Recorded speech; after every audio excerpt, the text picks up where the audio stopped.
Assalamualaikum warahmatullahi wabarakatuh.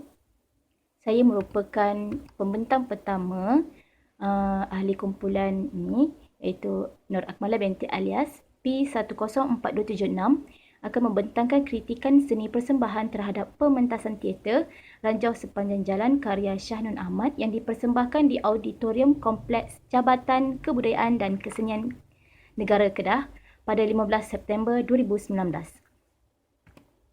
Pengenalan. Penulisan terawal tentang asal-usul teater terkandung dalam poetik karya Aristotle yang dihasilkan di Yunani sekitar tahun 330. Bermula dari tulisan inilah teater mula dikaji dan diteliti dari pelbagai aspek dan perspektif. Teater mempunyai pelbagai fungsi yang dapat membantu membangunkan kualiti dan memacu individu, masyarakat maupun negara ke arah yang lebih baik. Dalam erti kata lain, teater dapat membentuk dan mendidik masyarakat. Menurut Watson dan McKerney, sesetengah masyarakat menggunakan teater untuk menyampaikan pengajaran moral. Masyarakat Eropah pada era pertengahan menggunakan teater sebagai saluran bagi menyampaikan pengajaran agama. Teater juga dapat mengenal pasti dan membincangkan kepincangan masalah sosial, politik dan agama sesuatu masyarakat. Kritikan terhadap seni persembahan merupakan aspek yang penting dalam meneroka sesebuah karya tersebut demi memahami corak masyarakat pada ketika itu. Permasalahan kajian. Sastrawan negara Shah Nun Ahmad merupakan pelopor sastra yang tidak asing lagi di Malaysia. Beliau telah menulis berbagai karya yang bermutu dan banyak menghasilkan karya mengenai isu berkait rapat dengan masyarakat di Malaysia. Shah Nun Ahmad berasal dari keluarga yang serba kekurangan dan hidup dalam keadaan kampung. Walau bagaimanapun, Shah Nun Ahmad dididik dengan ilmu agama dan bersyukur dengan takdir Allah Subhanahu Wa Taala. Oleh sebab itu, kebanyakan karyanya terhasil daripada isu kemiskinan dalam masyarakat desa dan karyanya juga banyak menyuntik isu keagamaan yang berfungsi sebagai medium dakwah. Antara karya beliau yang menyelitkan kedua-dua unsur tersebut adalah novel Ranjau Sepanjang Jalan yang pernah dipentaskan. Menonton pementasan ini, karya ini dapat meningkatkan ketakwaan diri kepada Allah Subhanahu Wa Taala menerusi citra-citra watak yang diangkat berdasarkan sifat khalifah yang memancarkan ciri-ciri insan kamil dan insan rabbani. Teater Ranjau Sepanjang Jalan ini berfungsi untuk memupuk masyarakat Islam supaya bersyukur dalam apa jua keadaan dan berusaha serta bertawakal kepada Allah Subhanahu Wa Taala.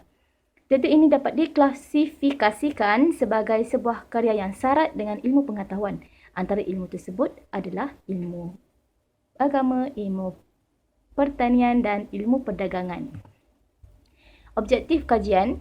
Kajian ini dilakukan terhadap pementasan Ranjau Sepanjang Jalan yang dipersembahkan di Auditorium Jabatan Kebudayaan dan Kesenian Negara Kedah pada 15 September 2019 adalah berdasarkan teori sastra yang dipilih dan dianggap sesuai dijadikan bahan kajian. Kajian ini telah menggariskan beberapa objektif seperti berikut. Yang pertama, mengenal pasti prinsip-prinsip teori takmilah. Yang kedua, menganalisis seni persembahan teater Ranjau Sepanjang Jalan berdasarkan teori takmilah yang dianggap sesuai dan serasi berdasarkan persembahan. Yang ketiga, melihat karya seni persembahan teater Ranjau Sepanjang Jalan dari aspek karya yang bersifat estetik, yang itu gaya bahasa, teknik penggunaan watak dan teknik dialog. Seterusnya, metodologi kajian. Metodologi kajian. Kajian ini menggunakan kaedah atau metodologi kualitatif. Analisis dijalankan berdasarkan sumber primer dan sekunder. Kajian ini juga menggunakan kaedah kepustakaan dengan meneliti bahan-bahan bacaan seperti latihan ilmiah, tesis, jurnal dan artikel yang berkaitan dengan tajuk yang dikaji. Kajian kepustakaan ini digunakan untuk mencari maklumat tambahan seperti melengkapkan kajian yang dijalankan, iaitu berkaitan dengan teater inilah. Seterusnya, kajian ini menggunakan laman sesawang serta aplikasi yang tersedia dalam internet. Seterusnya, tontonan teater ini dilakukan melalui aplikasi YouTube yang dari saluran akaun MUIS Rock. Seterusnya, kajian ini diteliti berdasarkan teori takmilah yang diketengahkan oleh Syafi'i Abu Bakar. Teater ranjau sepanjang jalan ini bersandarkan kepada beberapa prinsip teori takmilah. Okey, sekian saja daripada saya. Terima kasih. Assalamualaikum. Okey, seterusnya latar belakang Syahnun Ahmad. Datuk Haji Syahnun bin Ahmad dilahirkan pada 13 Januari pada tahun 1933 di Sik Kedah. Beliau merupakan seorang sastrawan yang dianugerahkan gelaran sastrawan negara pada tahun 1982. Beliau juga merupakan seorang profesor emeritus di Universiti Sains Malaysia Pulau Pinang. Syahnun giat menulis sejak pertengahan tahun 1950 dalam genre novel, cerpen, drama, kajian, esei dan kritikan serta wawancara. Antara novel terkenal beliau ialah novel Rentung, novel Ranjau Sepanjang Jalan, novel Seringenge, novel TV serta novel She. Beliau juga pernah digelar sebagai Victor Hugo Melayu oleh bekas Perdana Menteri Malaysia iaitu Tun Abdul Razak kerana perhatiannya yang rapi terhadap penderitaan dan kemiskinan petani-petani Melayu seperti digambarkannya dalam novel Ranjau Sepanjang Jalan. Beliau juga telah memenangi dan merangkul pelbagai anugerah sepanjang tempoh berkarya. Seterusnya ialah novel Ranjau Sepanjang Jalan. Novel ini merupakan sebuah novel yang mengandungi sebanyak 341 halaman bercetak terbitan Alaf 21 pada tahun 2006. Novel Ranjau Sepanjang Jalan ini merupakan terbitan Alaf 21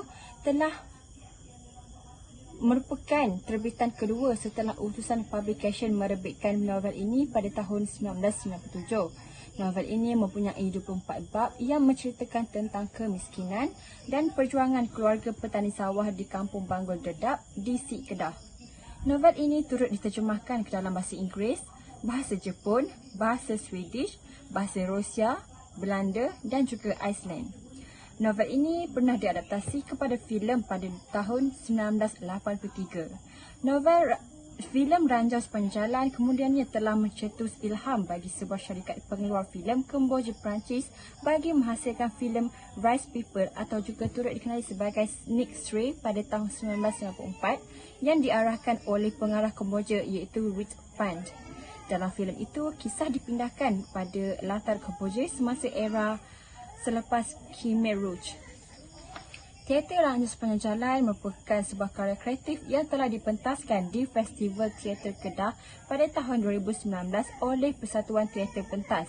Pentas merupakan sebuah persatuan teater alusetar di bawah Negeri Kedah Darul Aman.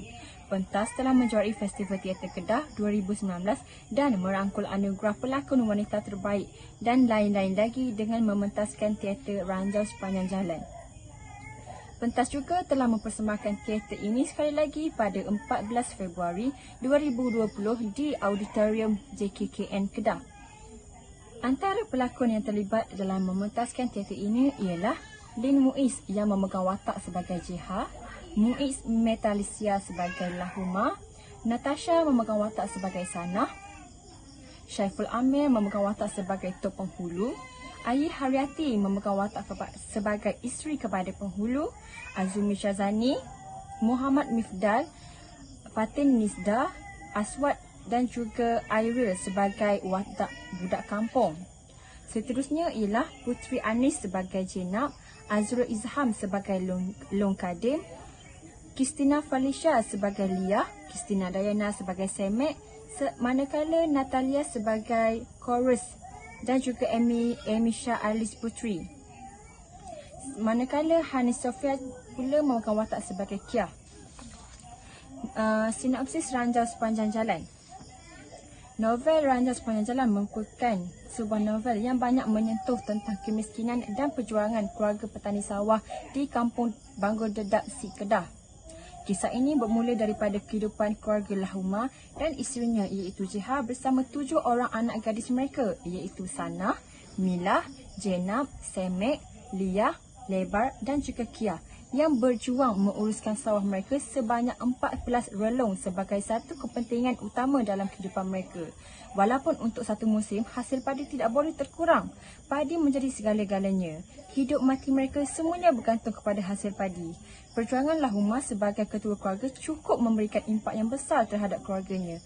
Sehingga akhirnya Lahuma kecundang akibat kakinya terpijak onak nibong yang meragut nyawanya sendiri. Kedaifan dan kesengsaraan keluarga petani ini bertambah buruk lagi setelah pemergian Lahuma. Maka Jiha sebagai isteri Lahuma memikul tanggungjawab yang besar dan banyak menghadapi cabaran dan juga rintangan dalam mengusahakan sawah peninggalan suaminya. Sebelum itu, selalunya Lahuma mengerjakan sawah mereka dengan dibantu oleh Jiha. Tetapi dengan ketiadaan Lahuma, Jiha bersama anak-anak perempuannya pula memikul beban mengerjakan sawah. Namun, tenaga Lahuma tidak terganti walaupun dengan gabungan tenaga Jiha dan anak-anak perempuannya. Malangnya, Jiha tidak dapat bertahan dengan segala kesusahan yang diharunginya sendirian tanpa Lahuma. Banjir, serangan anak-anak ketam dan burung-burung tiak menjadikan Jiha tidak keruan dan akhirnya Jiha menjadi gila akibat dugaan mendatang tanpa henti semasa mengusahakan sawahnya. Setelah Jiha menjadi gila dan dihantar ke Hospital Tanjung Rambutan Perak, segala beban dan tanggungjawab keluarga diambil alih pula oleh anak sulungnya iaitu Sanah. Sanah bersama adik-adiknya adalah penerus perjuangan Lahuma dan Jiha sebagai keluarga tani untuk menguruskan sawah mereka. Seterusnya, silakan akan sampaikan kepada kawan saya. Bismillahirrahmanirrahim. Assalamualaikum warahmatullahi wabarakatuh dan salam sejahtera. Saya Muhammad Amir bin Ramlan bernama Metrik P105325. Saya akan meneruskan pembentangan. Saya akan terangkan teori takmilah. Teori takmilah telah dikemukakan oleh Syafi'i Abu Bakar melalui siri seminar yang membincangkan tentang teori sastra. Pada peringkat awal, beliau telah diminta membentangkan sebuah kertas kerja anjuran Dewan Bahasa dan Pustaka yang bertemakan sastra, metodologi dan penetapan teori yang berlangsung di Port Dickson dari 29 hingga 31 Oktober 1992. Sebagai seorang yang cenderung kepada sastra Islam, penulis ataupun Syafi'i Abu Bakar telah membentangkan kertas kerja berjudul Sastra Islam, Teori Pengindahan dan Penyempurnaan dalam Rangka Tauhid. Rangka ide mengenai teori ini kemudian dilanjutkan ke dalam seminar antarabangsa kesusastraan Melayu 3 Anjuran Jabatan Persulatan Melayu Universiti Kebangsaan Malaysia dengan kerjasama Dewan Bahasa dan Pustaka yang berlangsung di UKM dari 5 hingga 8 September 1993. Istilah takmilah ini digunakan dalam melihat sastra dalam konteks lebih luas sebagai seni yang amat mengesankan. Menurut teori ini, keindahan estetika merujuk aspek dari kecenderungan penghayatan terhadap salah satu sifat Allah iaitu jamal atau indah yang sememangnya termanifestasi kewujudannya terhadap makhluk. Konsep takmilah ini juga merupakan satu istilah yang bertalian dengan sifat Allah yang dipetik dari kata kamal hingga berkait pula dengan tajmilah. Maksud tajmilah iaitu ialah peindahan yang berasal dari jamal iaitu maksud dia indah. Yang ciri sastra bertolak dari mengarah kepada takmilah. Berdasarkan konsep sastra Islam yang dimaksudkan tidak setakat asal usul kata, tetapi melibatkan semua aspek yang merangkumi penghasilan sesebuah karya yang disifatkan sebagai karya sastra Islam. Karya ini meliputi hasil-hasil lisan, seperti karya lisan seperti novel, puisi dan sebagainya, dan juga karya dalam seni persembahan. Okey, seterusnya saya akan membincangkan tentang prinsip teori takmilah. Teori takmilah ni sebenarnya ada 7 prinsip. Saya akan pergi satu persatu. Prinsip yang pertama dalam teori takmilah ini menghuraikan hubungan dua sifat Allah iaitu kamal yang bermaksud sempurna dan juga jamal iaitu keindahan. Kesempurnaannya terpancam melalui makhluk kejadiannya. Kewujudan manusia yang telah dibentuk oleh Allah dengan sebaik-baik kejadian memperlihatkan sifat kamal iaitu sifat yang sempurna dan jamalnya iaitu keindahan. Prinsip ini dengan kata lain menekankan aspek ketuhanan dalam sesebuah karya untuk sampai kepada tahap sempurna.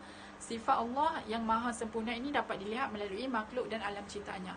Sebagai contoh, kita dapat lihat keindahan alam dan juga keindahan makhluk-makhluk ciptaan Allah. Daripada situ kita boleh dapat tahu bahawa Allah adalah pencipta yang maha berkuasa, kerana manusia lain ataupun makhluk lain tidak mampu mencipta makhluk sehebat Allah mencipta keindahan alam, mencipta alam semesta dan mencipta kita semua. Okey, seterusnya adalah prinsip yang kedua, prinsip kerasulan sebagai insan kamil. Mempunyai pertalian dengan Rasulullah sebagai insan kamil yang mempunyai pertalian dengan istilah kamal.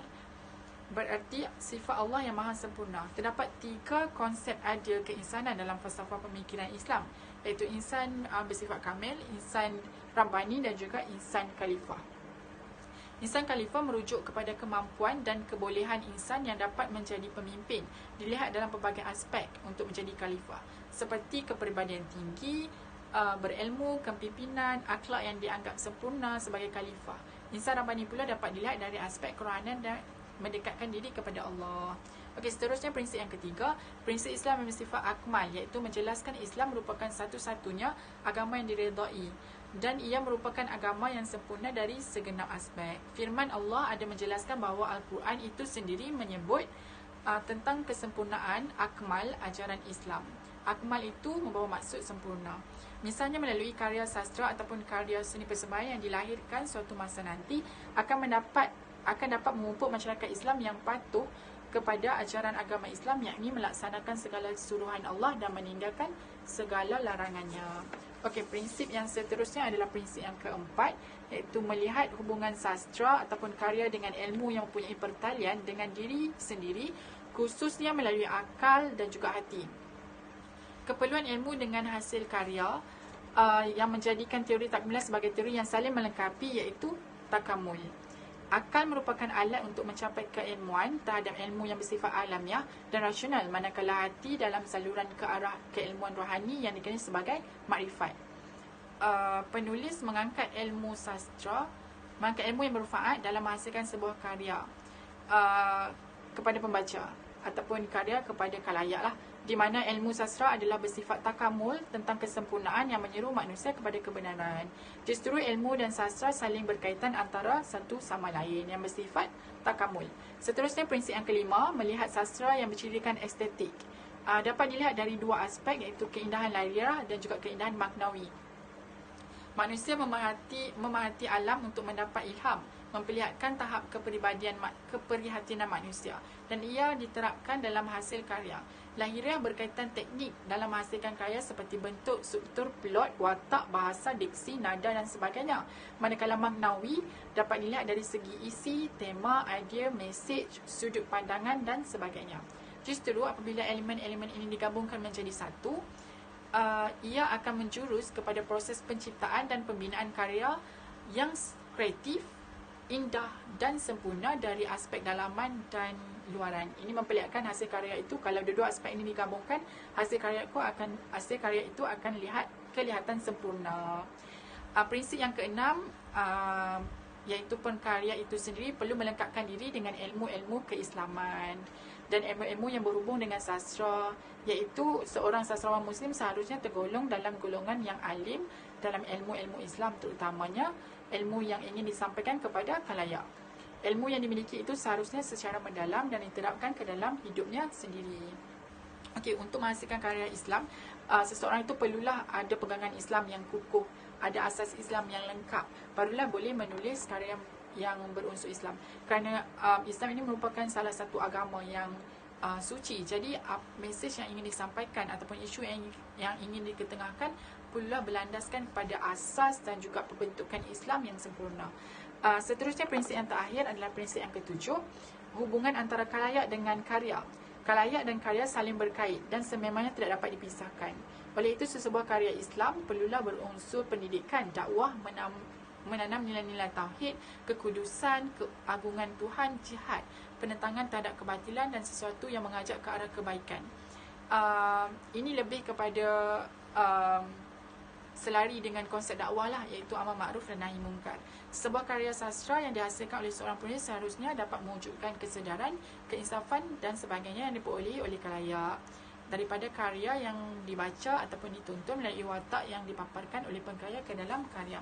Ini kita dapat perkara ini kita dapat lihatlah hasil karya tersebut dapat memberi inspirasi ataupun dapat memberi motivasi kepada khalayak supaya berbuat kebaikan dan meninggalkan larangan. Okey, tuntasnya sebuah karya yang baik adalah karya yang mengamalkan konsep amar makruf nahi mungkar dan ia merupakan suatu pencapaian tahap kesempurnaan dalam khalayak bagi memupuk diri kepada insan kamil. Kajian ini hanya akan menggunakan beberapa prinsip takmilah sebagai analisis teks dan sebagai analisis terhadap seni persembahan yang dipentaskan dalam persembahan teater Ranjau Sepanjang Jalan. Okey, saya akan pergi kepada analisis dan perbincangan yang pertama, iaitu berteraskan kepada prinsip kerasulan sebagai insan kamil. Prinsip ini mempunyai pertalian dengan Rasulullah sebagaimana yang saya terangkan tadi, ya. Prinsip keinsanan ada 3, iaitu insan khalifah, insan kamil dan juga insan rabbani. Insan khalifah adalah insan yang memancarkan nilai-nilai kepimpinan, ilmu dan juga kepada tata tertib. Manakala insan yang bersifat rabbani lebih kepada rohaniah yang bersifat dengan mengabdikan diri kepada Tuhan dan sebagainya.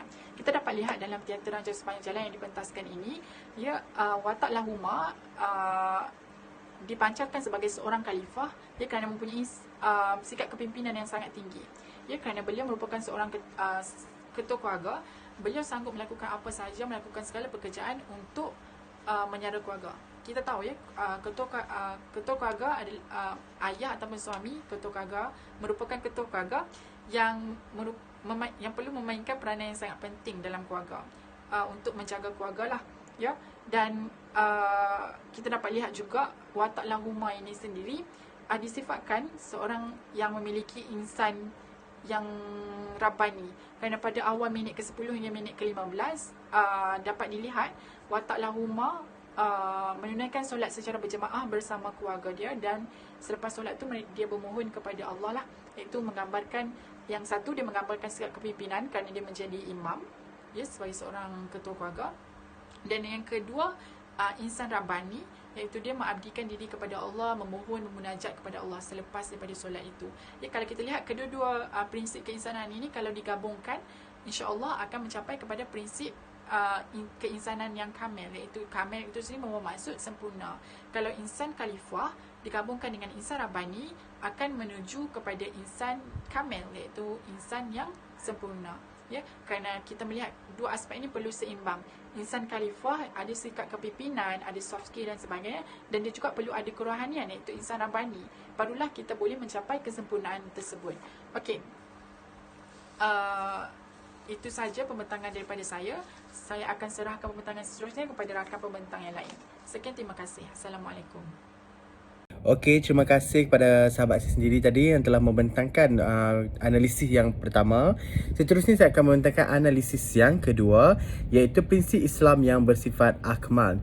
Melalui prinsip ini, kita dapat tahu karya sastra yang dilahirkan akan dapat memupuk masyarakat Islam yang patuh kepada ajaran agama Islam, iaitu melaksanakan segala suruhan Allah SWT dan dapat membentuk individu, masyarakat dan umat yang mempraktikkan kesyumulan Islam dalam kehidupannya sendiri. Melalui prinsip ini, ditegaskan bahawa seorang sastrawan Muslim perlulah membawa mesej kesempurnaan Islam kepada khalayak pembaca dalam pelbagai aspek kehidupan sekaligus dapat memupuk masyarakat ke arah kemuliaan dan kesejahteraan. Okey, Islam ni kita tahu merupakan agama yang mengimani satu Tuhan saja, iaitu Allah SWT. Ajaran Islam adalah berlandaskan seperti mana yang tercatat dalam Al-Quran sendiri. Sebenarnya itu dalam teks yang dipersembahkan melalui watak dan melalui teater Ranjau Sepanjang Jalan ini daripada Kelab Teater Pentas, kita dapat lihat bahawa satu pandangan bahawa satu watak ini menunjukkan beliau amat berpegang kuat dengan ajaran agama Islam, iaitu watak lahuma. Okey, misalnya lahuma sentiasa menunjukkan sifat patuhnya kepada pencipta dengan cara menunaikan solat secara berjemaah dan berdoa bersama-sama dengan isterinya. Sifat lahuma ini dapat dilihat dalam petikan ayat berikut. Malam merangkak dari senja ke maghrib dan terus masuk isyak. Lahuma sedang bertimpuh di atas tikar mengkuang sambil kedua-dua belah tangannya tercantum menadah langit. Jeha yang berada di belakangnya dalam keadaan serba putih bertimpuh dengan kemas sekali. Mukanya ditutup rapat dengan kedua-dua belah tapak tangan, masing-masing memohon doa kepada Allah SWT. Di situ kita dapat lihat bahawa watak lahuma dan isteri sendiri yang amat berpegang teguh kepada ajaran agama Islam, iaitu sentiasa mendoakan kepada Allah SWT dan mengharapkan segalanya berlaku kerana Allah SWT. Okey. Selain itu, Lahuma juga percaya pada kekuasaan Allah. Oleh itu, sebelum mulakan kerja-kerja di sawahnya, Lahuma memohon perlindungan. Okey, sebelum Lahuma mulakan apa-apa sebarang kerja, Lahuma memohon doa ataupun berdoa pada Allah untuk beliau selamat daripada segala bencana. Okey, seperti dalam pementasan tersebut, Allah Ta'ala telah menyebut iaitu, Ya Allah yang Maha Besar, yang Maha Agung, benarkanlah aku mula bekerja esok dan biarlah selama itu aku dilindungi olehmu. Jauhkan aku daripada segala bencana alam, daripada segala penyakit, daripada lipan-lipan dan ular-ular dan kala jengking yang bisa-bisa. Okey, di sini kita dapat lihat bahawa Lahuma ni sentiasa mengharap dan bergantung pada Allah Subhanahu Wa Taala, iaitu beliau amat berpegang teguh dengan ajaran agama Islam. Okey, percaya pada qada dan qadar bahawa maksud percaya pada ketentuan Allah. Sebagai hamba, manusia perlu redha dengan ketentuan yang telah ditetapkan kepadanya. Teater Ranjau Sepanjang Jalan iaitu RSJ memperlihatkan pandangan hidup yang dimiliki oleh masyarakatnya yang percaya pada qada dan qadar yang ditetapkan oleh Allah. Hal ini jelas sekali dapat lihat dalam diri Lahuma dan juga Jeha iaitu isterinya. Contohnya adalah seperti di bawah ini ataupun saya baca kepada petikan ini. Lahuma dan Jeha cukup percaya bahawa mereka juga akan mempunyai pegangan yang sama. Mati, hidup dan susah senang dipegang oleh Allah. Kini pegangan itu telah banyak memberi keterangan hidup kepada mereka sekeluarga. Okey, di sini kita dapat lihat bahawa Lahuma ni amat mementingkan tentang ajaran agama Islam. Beliau tidak kira apapun, beliau tetap bergantung pada Allah. Okey, secara tuntasnya kita dapat lihat bahawa watak Lahuma dan juga isterinya Jeha sendiri dapat iaitu beliau sangat berpegang teguh pada prinsip Islam dan sangat berpegang teguh pada ajaran agama Islam. Dalam apa jua sekalipun, beliau tetap memfokuskan kepada Islam yang pertama dan Islam yang beliau letakkan yang tertinggi darjatnya, iaitu prinsip Islam yang bersifat akmal. Apapun yang beliau ingin lakukan, kerja sebarang kerja dan juga apapun, beliau sentiasa berdoa pada Allah malam, siang dan tidak kira waktu. Itu menunjukkan bahawa Islam yang bersifat akmal, di mana Islam itu sempurna, iaitu yang penganut agama Islam sendiri mengharapkan Islam itu adalah agama yang sentiasa membantu dan sentiasa mendengar akan rintihan-rintihan yang menganut agama Islam. Ini jelas dapat lihat pada watak Lahuma dan Jeha sendiri, iaitu mereka sebagai yang beragama Islam, yang mengharap tentang percaya tentang qada dan qadar dan apa yang diaturkan oleh Allah SWT. Sesungguhnya Islam itu adalah bersifat akmal. Okey, untuk analisis yang seterusnya, iaitu analisis yang ketiga, iaitu prinsip hubungan karya atau seni persembahan dengan ilmu. Saya bacakan definisi dia dulu. Keperluan ilmu dengan karya, sastra atau seni persembahan yang menjadikan teori takmilah ini sebagai teori yang saling melengkapi, iaitu takamul. Akal merupakan alat untuk mencapai keilmuan terhadap ilmu yang bersifat alamiah dan rasional. Manakala hati adalah saluran ke arah keilmuan rohani yang dikenali sebagai makrifat. Penulis mengangkat ilmu yang bermanfaat dalam menghasilkan sesebuah karya kepada pembaca, di mana ilmu sastra adalah bersifat takamul tentang kesempurnaan yang menyeru manusia kepada kebenaran. Okey, dalam karya agama moden iaitu novel RSJ Ranjau Sepanjang Jalan, karya Shah Nur Ahmad juga mempunyai beberapa nilai ilmu yang berguna kepada pembacanya, khususnya ilmu yang berkaitan dengan masyarakat Melayu. Ilmu ini juga dipancarkan dalam teater Ranjau Sepanjang Jalan yang dipersembahkan oleh kumpulan teater tersebut. Antara nilai ilmu yang terdapat dalam karya dan dipancarkan dalam teater tersebut iaitu ilmu bercucuk tanam, ilmu agama, ilmu perdagangan dan juga ilmu menangkap ikan. Terdapat 4 ilmu, iaitu saya ulang, ilmu bercucuk tanam, ilmu agama, ilmu perdagangan dan ilmu menangkap ikan. Okey, kita pergi ke slide yang seterusnya. Ilmu bercucuk tanam. Ranjau Sepanjang Jalan RSJ, saya ringkaskan pada RSJ, yang dipentaskan ini memang berlatar belakangkan kehidupan masyarakat petani di kampung. Dari awal hingga bab akhir novel ini sendiri, perkembangan cerita memang fokus pada kehidupan keluarga Lahuma yang menjadikan bertanam padi sebagai sumber utama rezeki. Kesusahan dan kesungguhan masyarakat petani di kampung Banggur Dedap, Sik Kedah, menggambarkan betapa menyelamatkan sebutir padi daripada menjadi mangsa burung tiak, ketam dan bencana alam itu sangat susah dan perit sekali. Dalam novel ataupun dalam teater menyelitkan bagaimana cara petani itu menanam padi. Okey, dalam persembahan teater kita dapat lihat bahawa pelakon-pelakon di atas pentas itu sendiri menunjukkan bahawa macam mana untuk tanam padi, mereka bincangkan dan kebawa alat-alat untuk bercucuk tanam padi. So dari situ kita dapat lihat bahawa dalam teater RSJ ini sendiri mengangkat tentang ilmu bercucuk tanam. Kita lihat dalam petikan berikut. Lahuma meneruskan kerjanya mengasah parang. Esok belukar itu akan ditebas. Esoklah akan bermulanya hari dia menanam padi. Selepas menebas, tanah itu akan digembur dan dirata. Padi akan ditabur dan sebelum menunggu semai itu cukup usianya, Lahuma anak beranak akan turun ke sawah. Rumput itu menerung tebal terpaksa ditajak hingga tercabut perdu-perdu dan akar-akarnya. Okey, berdasarkan petikan yang saya baca itu, dapat dilihat bahawa pengarang cuba untuk menerangkan urutan menanam padi, iaitu cara menanam padi sendiri. Bermula dari menyediakan peralatan, kemudian petani perlu menebas tapak dan terakhir iaitu semai. Okey, kita pergi pada slide seterusnya. Iaitu ilmu agama. Ilmu ini amat diterangkan dan amat dititikberatkan dalam teater RSJ sendiri. Okey, keluarga Lahuma yang menjadi fokus utama jalan cerita novel ini hidup dihimpit kemiskinan. Kita dapat lihat Lahuma punya keluarga ni hidup miskin dalam teater Ranca Sepanjang Jalan maupun dalam novelnya sendiri. Sekiranya pembaca memang menghayati karya ini ataupun menonton karya ini, kemiskinan yang digambarkan boleh menyebabkan keluarga Lahuma ini lemah semangat untuk meneruskan hidup. Namun, keluarga ini tetap tabah dan berpegang kepada agama. Mereka percaya pada agama. Keluarga Lahuma berpegang teguh pada anutan tersebut. Contohnya, Lahuma redha dengan takdir dan ketentuan yang diberikan Tuhan kepada keluarganya. Lahuma tidak putus-putus berdoa. Kita dapat lihat pada bawah awal sekalipun, pengarang ataupun dalam teater itu mengangkat bahawa keluarga Lahuma ni hanya bergantung pada satu agama iaitu Islam dan mengharapkan segala keajaiban berlaku dengan kehendak qada dan qadar. Okey, aku tak akan maknai segala insan dan makhlukmu. Aku tak akan membunuh segala bencana yang tak mengganggu perjuanganku dan seluruh keluargaku. Di situ bahawa Lahuma memang memegang watak yang begitu percaya pada agama. Selain itu, isterinya Jeha juga sentiasa percaya pada Tuhannya. Keridaan Jeha, iaitu isteri Lahuma terhadap takdir dan ketentuan Allah dilihat pada contoh berikut. Saya baca dialognya. Namun tekad hati Jeha tidak juga luput.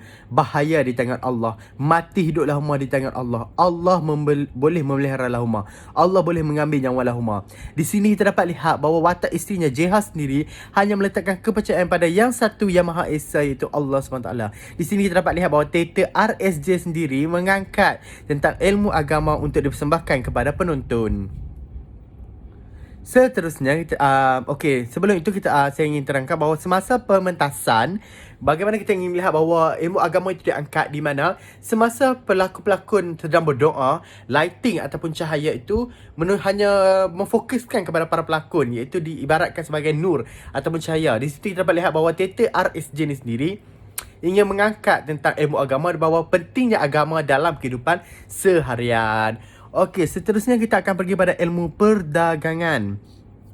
Walaupun kisah ini berlatarkan kehidupan masyarakat tani, tapi mereka tetap juga melibatkan diri dalam perniagaan. Contohnya, Lahuma ingin menjual batang pinang kepada tokek-tokek Cina bagi mendapatkan sedikit wang sesudah habis musim mengetam. Hal ini juga digambarkan dalam teater yang dipentaskan. Hal ini dapat dilihat melalui peristiwa Lahuma menjual batang pinang kepada tokek Cina. Dia cuba menebang batang pinang yang dibelukar untuk dijual pada tokek-tokek Cina yang membawa batang pinang itu ke laut untuk dibuat pancang pukat. Di sini kita dapat lihat bahawa keluarga Lahuma, iaitu selain mereka bercucuk tanam, mereka juga menjalankan aktiviti perdagangan iaitu berdagang, iaitu jual belilah. Kita dapat lihat di sini bahawa pengarang bukan saja mengangkat ilmu agama, ilmu kehidupan, menangkap ikan dan menanam padi. Di sini juga pengarang mengangkat tentang ilmu perdagangan. Di sini bahawa pengarang pentingkan akan pelbagai ilmu untuk diterapkan dalam novel dan juga dalam teater Ranjau Sepanjang Jalan. Okey, seterusnya yang terakhir kita dapat lihat tentang ilmu menangkap ikan. Sinonim dengan latar belakang kehidupan kampung. Kalau kita tahu kampung mestilah ada sungai, ada parit kan, yang keindahan sawah padi. So, jadi dalam titik ini juga menyelitkan ilmu menangkap ikan. Dalam novel RSJ, Lahuma menangkap ikan apabila ada waktu terluang, khususnya selepas habis musim mengetam padi. Okey, dalam teater juga kita dapat lihat bahawa watak itu sendiri membawa iaitu prop memancing, iaitu kita panggil joran.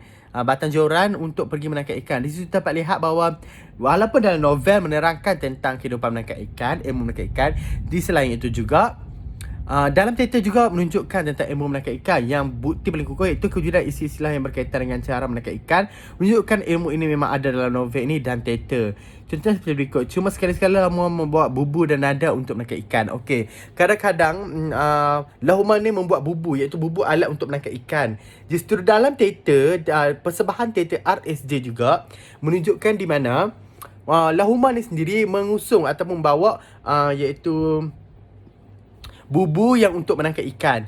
Okey, dari situ kita dapat lihat bahawa pengarang dan juga pengarah teater RSJ sendiri mengangkat ilmu martabat iaitu pelbagai ilmu untuk dipersembahkan sebagai satu pengajaran dan ilmu tambahan kepada pembaca dan juga para penonton. Okey, seterusnya iaitu analisis yang terakhir kita dapat lihat iaitu prinsip karya yang berciri estetik iaitu keindahan.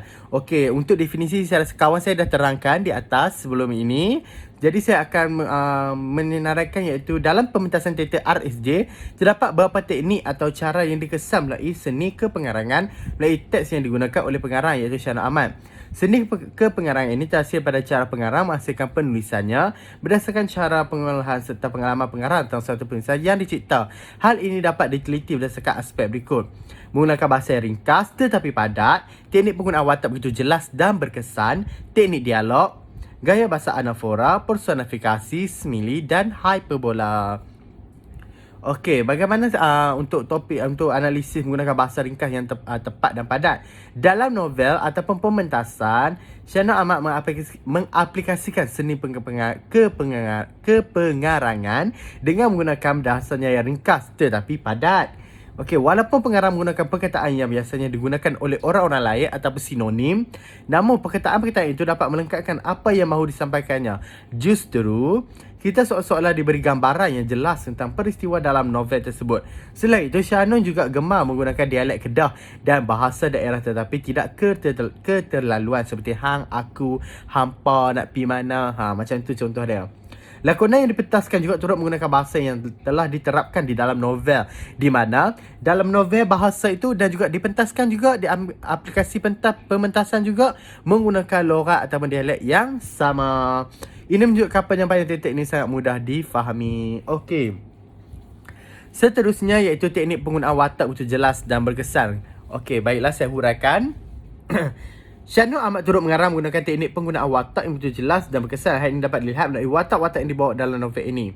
Sebagai contoh, watak Lahuma yang jihad menjadikan watak utama dalam cerita ini digarap dengan penuh penghayatan sebagai seorang petani yang sangat miskin, hidup miskin dan hanya bergantung hidup kepada hasil tanaman padi mereka. Justru melalui pewatakan diceritakan pembaca dan penonton merasa peristiwa itu benar-benar berlaku, bukannya pada cetusan idea pengarang. Watak-watak yang digunakan seolah-olah memaparkan pewatakan manusia sebenar iaitu dalam pementasan teater RSJ sendiri kita melihat pewatakan ataupun watak yang dilakukan amat berkesan dan sangat menghayati. Justru kita dapat lihat bahawa kita ibarat menonton secara kehidupan yang sebenar di atas pentas.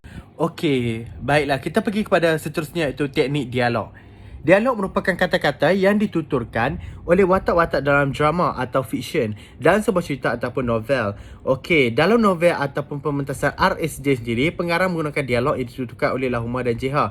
Dialog ini dipakai dalam pementasan teater Ranjau Sepanjang Jalan, iaitu dalam novel dialog ni ada, dalam pementasan pun dialog ni juga yang sama digunakan, iaitu kalau anak padi tumbang kerana ketam, boleh juga saya sulam. Tapi kalau tiak datang mengamuk bila padi menguning, apalah nasib kita tahun ini. Burung itu bukan seekor dua, bukan berpuluh dua, tapi ratus ribu. Terlalu banyaknya. Ketam dan tiak itu insan seperti kita juga. Allah menguasai segala-galanya. Kalau burung-burung itu nak datang juga, kita hanya membiarkan saja. Hanya Allah yang boleh melarang mereka. Hanya Allah yang sanggup menegah mereka. Okey, di situ dia bawa teknik dialog ni di mana dalam dialog pun digunakan, dalam dialog teks asli iaitu novel pun diterapkan sama sebiji dalam pementasan RSJ.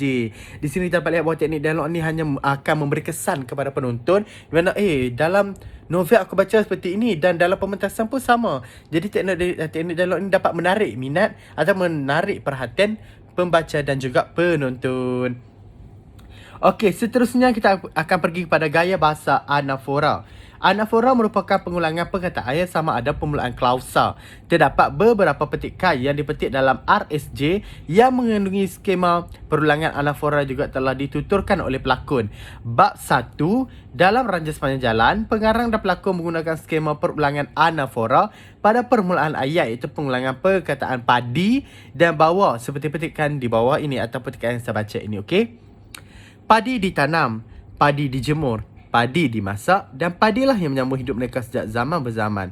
Bawa parang kemari, bawa batu asah kemari. Di sini kita dapat lihat bahawa pengulangan kata iaitu padi, padi, padi, bawa, bawa dan mari. Di situ dapat lihat bahawa teknik penyampaian iaitu gaya bahasa anafora dipentaskan atau dimainkan di atas pentas dapat mengindahkan ataupun memurnikan lagi pementasan. Okey, seterusnya kita akan pergi kepada gaya bahasa personifikasi. Apa itu personifikasi? Personifikasi merujuk pada gambaran yang menganggap benda-benda dan idea seperti manusia. Antara beberapa dialog dalam persembahan teater RSJ yang mempunyai unsur personifikasi. Malam merangkak dari senja ke maghrib dan terus masuk ke waktu isyak. Di sini dapat lihat malam tu mana boleh merangkak, betul. Merangkak tu hanya dilakukan oleh perbuatan manusia ataupun haiwan. Justru kita dapat lihat bahawa gaya bahasa personifikasi ini mengindahkan ataupun mengangkat nilai estetik dialog dalam pementasan RSJ sendiri, iaitu malam merangkak dari senja ke maghrib dan terus masuk ke waktu isyak. Baiklah, seterusnya kita akan dapat lihat pada gaya bahasa simili.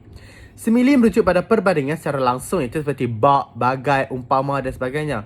Hal ini dapat lihat pada dialog diucapkan oleh Lahuma. Kakiku sakit bagaikan ditusuk dengan jarum halus. Okey, di sini bahawa gaya bahasa simili ini bahawa ada menggunakan istilah iaitu bak, bagai, umpama. Di dalam pementasan RSJ sendiri kita dapat lihat bahawa watak Lahuma sendiri menggunakan gaya bahasa simili, iaitu kakiku sakit bagaikan ditusuk dengan jarum halus. Bagaikan itu merupakan gaya bahasa simili. Okey, yang terakhir kita pergi pada gaya bahasa hyperbola. Apa itu hyperbola? Hyperbola merupakan penggunaan istilah yang membesar-besarkan, berlebih-lebihan dan melebih-lebihkan suatu perkara, iaitu kalau dalam istilah bahasa Inggeris overwork. Okey, antara dialog dalam teater RSJ yang mengandungi gaya bahasa hyperbola, kita dapat lihat sekurang-kurangnya ikan haram itu boleh ditunggang oleh Kia.